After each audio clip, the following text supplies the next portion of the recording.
ഇന്നത്തെ വീഡിയോ എൻ്റെ ഒരു സബ്സ്ക്രൈബറിനുള്ള ഡെഡിക്കേഷനാണ്. ഷോൺ R6N എന്ന് പറയുന്നൊരു സബ്സ്ക്രൈബർ എനിക്കൊരു സജഷൻ തന്നായിരുന്നു. എത്യോപ്യൻ ബൈബിളും കാത്തലിക് ബൈബിളും പ്രൊട്ടസ്റ്റന്റ് ബൈബിളോട് ചേർത്തൊരു വീഡിയോ ചെയ്യാമെന്ന് അദ്ദേഹം ചോദിച്ചു. അപ്പോൾ എനിക്കതിൽ ഏറ്റവും ഇൻട്രസ്റ്റിംഗ് ആയിട്ട് തോന്നിയത് എത്യോപ്യൻ ബൈബിളാണ്. കാരണം ലോകത്തിലെ ഏറ്റവും നിഗൂഢമായ ബൈബിളുകളിലൊന്നാണ് എത്യോപ്യൻ ബൈബിൾ. സാധാരണ ബൈബിളുകളില്ലാത്ത കുറച്ചധികം പുസ്തകങ്ങൾ ഇതിൽ ഉൾപ്പെടുത്തിയിട്ടുണ്ട്. പക്ഷേ ഇതിൽ കൂടുതൽ ഇൻട്രസ്റ്റിംഗ് എന്താണെന്ന് വെച്ച് കഴിഞ്ഞാൽ നോർമൽ ബൈബിൾ, അതായത് നിങ്ങളിപ്പോൾ യൂസ് ചെയ്യുന്ന പ്രൊട്ടസ്റ്റന്റ് ബൈബിളിലെ വിശദീകരിക്കാത്ത പല കാര്യങ്ങളും ഇതിൽ വിശദീകരിച്ചിട്ടുണ്ട്. ഫോളൻ ഏഞ്ചൽസിനെ പറ്റി പറയുന്നുണ്ട്, നെഫ്ലിംസ് എന്ന ജൈൻസിനെ പറ്റി പറയുന്നുണ്ട്, നോഹയുടെ ചെറുപ്പകാലം, ഹാനോക്കിൻ്റെ ജീവിതം, ഭൂമിയിൽ പ്രളയം ഉണ്ടായതിൻ്റെ മെയിൻ കാരണം, ഇതെല്ലാം ഇതിൽ നല്ല വ്യക്തമായിട്ട് വിശദീകരിച്ചിട്ടുണ്ട്. പക്ഷേ അത് പ്രൊട്ടസ്റ്റന്റ് ബൈബിളുകളിലോ കാത്തലിക് ബൈബിളിലോ വിശദീകരിച്ചിട്ടില്ല. ലോകത്തിലെ ഏറ്റവും പഴക്കമുള്ള ക്രിസ്തീയ പാരമ്പര്യങ്ങളിലൊന്നാണ് എത്യോപ്യയുടേത്. അവിടുത്തെ ക്രിസ്ത്യൻസ് യൂസ് ചെയ്യുന്ന ബൈബിളാണ് എത്യോപ്യൻ ബൈബിൾ. ഈ ബൈബിളിലാകട്ടെ പ്രൊട്ടസ്റ്റന്റ് ബൈബിൾ യൂസ് ചെയ്യുന്നതിനേക്കാളും കാത്തലിക് ബൈബിൾ യൂസ് ചെയ്യുന്നതിനേക്കാളും അധികം പുസ്തകങ്ങൾ അടങ്ങിയിട്ടുണ്ട്. പ്രൊട്ടസ്റ്റന്റ് ബൈബിളിൽ 66 ബുക്കുകളും കാത്തലിക് ബൈബിളിൽ 71 ബുക്കുകളും ആണെങ്കിൽ എത്യോപ്യൻ ബൈബിളിലാകട്ടെ 81 ബുക്കുകളാണുള്ളത്. പ്രൊട്ടസ്റ്റന്റ് ബൈബിളും കാത്തലിക് ബൈബിളും തള്ളിക്കളഞ്ഞ പല എഴുത്തുകളും എത്യോപ്യൻ ബൈബിളിലുണ്ട്. അതായത് പണ്ട് കാലത്തെ ക്രിസ്ത്യാനികൾ വിശ്വസിച്ചുകൊണ്ടിരുന്ന പിന്നീട് മാറ്റപ്പെട്ട പല കഥകളും എത്യോപ്യൻ ബൈബിളിലുണ്ട്. ക്രിസ്ത്യാനിറ്റി എത്യോപ്യയിൽ ഒഫീഷ്യലി എത്തുന്നത് 4-ാം നൂറ്റാണ്ടിലാണ്. പഴയകാല എത്യോപ്യയിൽ അക്സും എന്നൊരു ശക്തമായ നാട്ടുരാജ്യം ഉണ്ടായിരുന്നു. ഈ സാമ്രാജ്യമാണ് പിന്നീട് ക്രിസ്തീയത ആദ്യമായി സ്വീകരിക്കുന്നത്. ക്രിസ്ത്യാനിറ്റി എത്യോപ്യയിൽ സ്പ്രെഡ് ചെയ്യുന്നതിൽ മെയിൻ കാരണമായത് ഫ്രുമെൻറ്റിയസ് എന്ന വ്യക്തിയാണ്. എസാന ഓഫ് ആക്സം എന്ന രാജാവിനെ ക്രിസ്ത്യാനിറ്റിയിലേക്ക് മാറ്റുകയും അതുവഴി ആ പ്രദേശം മൊത്തം ക്രിസ്ത്യാനിറ്റിയിലേക്ക് മാറ്റപ്പെടുകയായിരുന്നു. ഇത് നടക്കുന്നത് 4th സെഞ്ചുറിയിലാണ്. അതുകൊണ്ട് തന്നെ one of the oldest Christian tradition എത്യോപ്യയിലാണ്. ക്രിസ്ത്യാനിറ്റിക്ക് മുമ്പ് അവർ വിശ്വസിച്ചിരുന്നത് പാഗൻ മതങ്ങളിലും ജൂത മതത്തിലുമായിരുന്നു. എത്യോപ്യൻ പാരമ്പര്യം അനുസരിച്ച് അവരുടെ രാജ്ഞിയായിരുന്ന ക്യൂൻ ഓഫ് ഷീബ സോളമൻ രാജാവിനെ കാണാൻ പോകുന്നുണ്ട്. ബൈബിളിലെ ദാവീദിന്റെ മകനായ ഇസ്രായേൽ രാജാവായ സോളമനെ, അതായത് ബൈബിൾ കഥാപാത്രമായ ശലോമോനെ. ക്യൂൻ ഓഫ് ഷീബയ്ക്കും സോളമനും ഒരു മകൻ ഉണ്ടാകുന്നു. അവൻ്റെ പേരാണ് മെലാനേക്ക്. ഈ മെലാനേക്ക് പിന്നീട് എത്യോപ്യയുടെ രാജാവായി മാറുകയും ചെയ്യുന്നു. ചില കഥകൾ പ്രകാരം ആർക്ക് ഓഫ് കോവനന്റ് എത്യോപ്യയിലേക്ക് കൊണ്ടുവന്നത് മെലാനേക്കാണ്. ഈ പെട്ടിയിലാണ് മോശയ്ക്ക് ദൈവം കൊടുത്ത 10 കൽപ്പന ഉള്ളതെന്ന് ബൈബിൾ പറയുന്നു. ഇത് church of our lady Mary of Zion എന്ന പള്ളിയിൽ സൂക്ഷിച്ചിരിക്കുമെന്ന് അവർ അവകാശപ്പെടുന്നു. ഇത് പുറലോകത്തിന് നേരിട്ട് കാണാൻ അനുവാദം ഇല്ലാത്തതുകൊണ്ട് ഇതിൻ്റെ ആധികാരികത എത്രയാണെന്ന് നമുക്ക് പറയാൻ പറ്റത്തില്ല. മെലാനിക്കിൻ്റെ പാരമ്പര്യം അല്ലാതെ തന്നെ പല കുടിയേറ്റങ്ങളും വ്യാപാരങ്ങളും കാരണം ഈ ജൂതമതം എത്യോപ്യയിലേക്ക് നേരത്തെ തന്നെ പ്രവേശിച്ചിരുന്നു. ഈ എത്യോപ്യൻ ബൈബിളിലെ ഏറ്റവും മിസ്റ്റീരിയസ് ആക്കുന്നത് നമ്മുടെ മെയിൻ സ്ട്രീം ബൈബിളിൽ പറഞ്ഞിരിക്കുന്ന, അതായത് വ്യക്തമാക്കാത്ത പല കാര്യങ്ങളും ഇതിൽ വ്യക്തമാക്കുന്നുണ്ട്. ബൈബിളിൽ ഹാനോക്കിനെ പറ്റി ചിലയിടങ്ങളിൽ പരാമർശിക്കുന്നുണ്ടെങ്കിൽ പോലും ഹാനോക്കിൻ്റെ വ്യക്തിപരമായ കാര്യങ്ങളോ ഹാനോക്കിൻ്റെ ജീവിതമോ ബൈബിളിൽ പറയുന്നില്ല. പക്ഷേ എത്യോപ്യൻ ബൈബിളിലേക്ക് വരുമ്പോൾ ഹാനോക്ക് എഴുതിയൊരു പുസ്തകം തന്നെ അതിൽ കൊടുത്തിട്ടുണ്ട്. പ്രൊട്ടസ്റ്റന്റ് ബൈബിളുകളിലും കാത്തലിക് ബൈബിളിലും ഹാനോക്കിനെ പറ്റി പറയുന്ന ശ്രദ്ധേയമായൊരു കാര്യമുണ്ട്. ഹാനോക്ക് ദൈവത്തിൻ്റെ കൂടെ നടന്നു, ദൈവം അവനെ എടുത്തുകൊണ്ടതിനാൽ അവൻ കാണാതായി. പക്ഷേ ഹാനോക്ക് ദൈവത്തിൻ്റെ കൂടെ എങ്ങനെയാണ് നടന്നതെന്നും ഹാനോക്കിൻ്റെ ജീവിതവും ഹാനോക്ക് എന്തുകൊണ്ടാണ് ദൈവത്തിലേക്ക് എടുക്കപ്പെട്ടതെന്നൊന്നും ഈ ബൈബിളുകളിൽ പറയുന്നില്ല. പക്ഷേ ഈ ഹാനോക്കിൻ്റെ ജീവിതവും ഹാനോക്ക് സ്വർഗത്തിലേക്ക് എടുക്കപ്പെട്ട കഥകളും എല്ലാം ഈ എത്യോപ്യൻ ബൈബിളിൽ പറയുന്നുണ്ട്. അപ്പോൾ എത്യോപ്യൻ ബൈബിളിലുള്ളതിൽ ഏറ്റവും പ്രധാനപ്പെട്ട, അതായത് മറ്റ് ബൈബിളുകളിൽ ഇല്ലാത്ത പുസ്തകങ്ങൾ ഏതാണെന്ന് ചോദിച്ചു കഴിഞ്ഞാൽ അത് book of Enoch 1 and 2, book of Jubilees, 1st and 2nd book of Maccabees. ഇതിലെ ഏറ്റവും ശ്രദ്ധേയമായ ബുക്കാണ് ബുക്ക് ഓഫ് ഈനോക്ക്. പല കാലഘട്ടങ്ങളിലായി പല എഴുത്തുകാർ എഴുതിയെന്ന് വിശ്വസിക്കപ്പെടുന്നതാണ് ഈ ബുക്ക് ഓഫ് ഈനോക്ക്.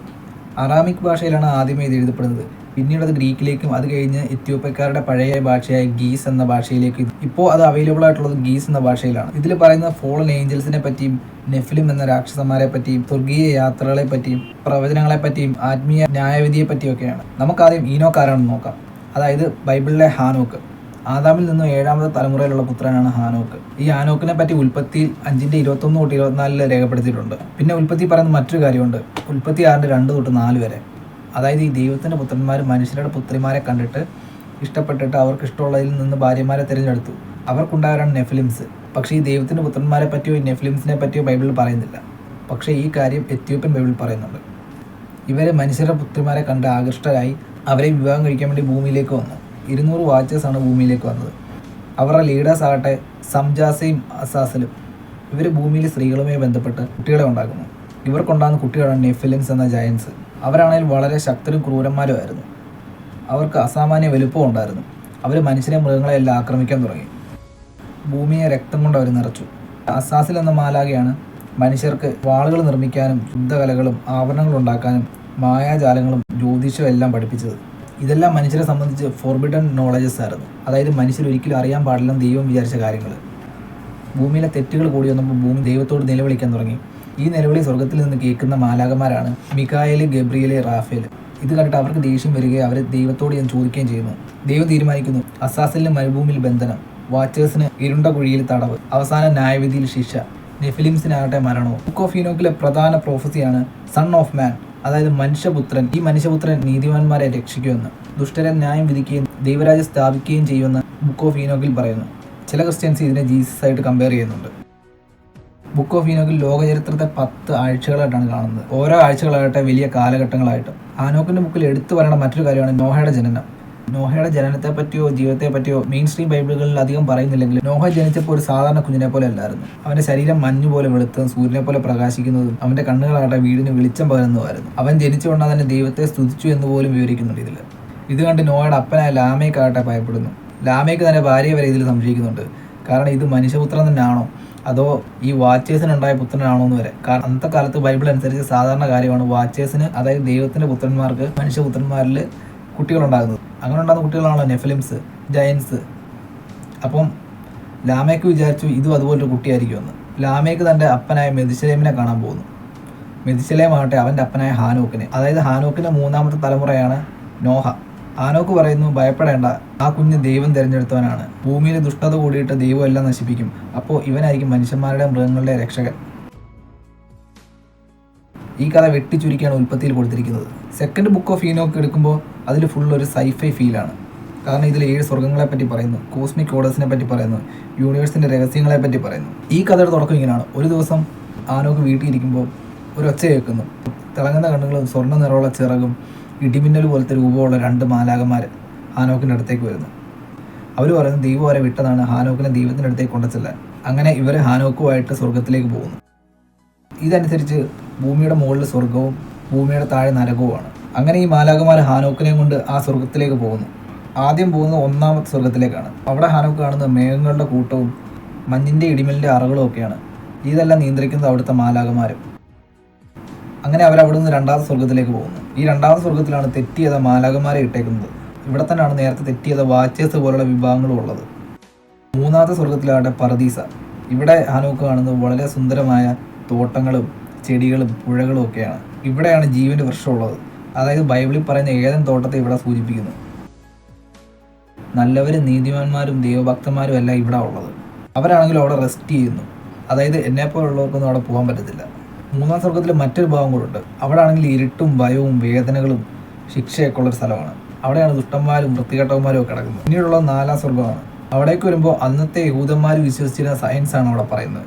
ഇവിടെ ആണെങ്കിൽ സൂര്യനെയും ചന്ദ്രനെയും പറ്റി പറയുന്നു. ഇതനുസരിച്ച് ആകാശം ഒരു ഡോമ് പോലെ. ഇവിടെ ആണെങ്കിൽ 2 ഗേറ്റ്സും ഉണ്ട്. അതിൽ ഈസ്റ്റ് ഗേറ്റിൽ കൂടെ സൂര്യൻ കയറുകയും വെസ്റ്റ് ഗേറ്റിൽ കൂടെ സൂര്യൻ ഇറങ്ങിപ്പോവുകയും ചെയ്യുന്നു. അതുകൊണ്ടാണ് രാത്രിയും പകലും ഉണ്ടാകുന്നത്. ഇതെല്ലാം നിയന്ത്രിക്കുന്ന ദൂതന്മാരുമാണ്. പിന്നീട് 5ാം സ്വർഗത്തിലേക്ക് വരുമ്പോൾ ഇവിടെയും കുറേ ദൂതന്മാർ തന്നെയാണ്. അതായത് ദൈവത്തിൻ്റെ ന്യായവിധിയെ കാത്തിരിക്കുന്ന ദൂതന്മാർ. പിന്നീട് പോകുന്നത് 6ാം സ്വർഗത്തിലേക്ക്. ഈ സ്വർഗമാണെങ്കിൽ ഒരു ഹെവൻലി ഗവൺമെൻറ് പോലെയാണ് പ്രവർത്തിക്കുന്നത്. ഇവിടെയാണ് ഏറ്റവും ശക്തമായിട്ടുള്ള ദൂതന്മാരുള്ളത്. ഈ ദൂതന്മാരാണ് യൂണിവേഴ്സ് കൺട്രോൾ ചെയ്യുന്നത്. മനുഷ്യരുടെ കാര്യങ്ങളും കാലാവസ്ഥയും ഭൂമിയിലുണ്ടാകുന്ന പ്രകൃതി ദുരന്തങ്ങളും ലോക സംഭവങ്ങളും എല്ലാം നിയന്ത്രിക്കുന്ന ഇവരാണ്. ഈ ലോകത്ത് നടക്കുന്ന ഓരോ കാര്യങ്ങളും മനുഷ്യരുടെ ജീവിതവും എല്ലാം ഇവർ രേഖപ്പെടുത്തി വെച്ചിട്ടുണ്ട്. അങ്ങനെ അവസാനം ഏറ്റവും ഉയർന്നത് ഏറ്റവും ഭയങ്കരമായിട്ടുള്ള സ്വർഗ്ഗമാണ് 7ാമത്തെ സ്വർഗ്ഗം. ഇവിടെയാണ് ദൈവത്തിൻ്റെ സിംഹാസനം ഹാനോക്ക് കാണുന്നത്. അനന്തമായ പ്രകാശമാണ് ഇവിടെ. ആയിരങ്ങളായ ദൂതന്മാർ ഇവിടെ ഉണ്ട്. ഇവർ സദാസമയം ദൈവത്തെ ഇങ്ങനെ പൂഴ്ത്തിക്കൊണ്ടിരിക്കുകയാണ്. ഇവിടെ ദൈവത്തിൻ്റെ സിംഹാസനം കണ്ട് ഹാനോക്ക് ഞെട്ടിത്തെറിച്ച് നിൽക്കുന്നു. അതായത് തീയും വെളിച്ചവും കൊണ്ടാണ് ഈ സിംഹാസനം ഉണ്ടാക്കിയിരിക്കുന്നത്. അങ്ങനെ 7 സ്വർഗ്ഗങ്ങളും കണ്ട ശേഷം ഈ ദൂതന്മാരെ ഹാനോക്കിനെ തിരിച്ച് ഭൂമിയിലേക്ക് കൊണ്ടുവിടുന്നു. തൻ്റെ കുടുംബത്തിന് അവൻ ഇതെല്ലാം പഠിപ്പിച്ചു കൊടുക്കുന്നു. മനുഷ്യർക്കാണെങ്കിൽ വരാൻ പോകുന്ന പ്രളയത്തെപ്പറ്റി മുന്നറിയിപ്പും കൊടുക്കുന്നു. ആദ്യകാലങ്ങളിൽ ക്രിസ്ത്യൻസ് ബുക്ക് ഓഫ് ഈനോക്ക് എടുത്തിരുന്നത് നമുക്ക് പല റെഫറൻസുകളിൽ നിന്ന് മനസ്സിലാവും. പക്ഷേ പിന്നീട് അത് തള്ളപ്പെടുകയാണ് ചെയ്തത്. അങ്ങനെ നമ്മൾ തള്ളുമെന്ന് ഇത് നേരത്തെ തള്ളിയ ആൾക്കാർക്കറിയാം.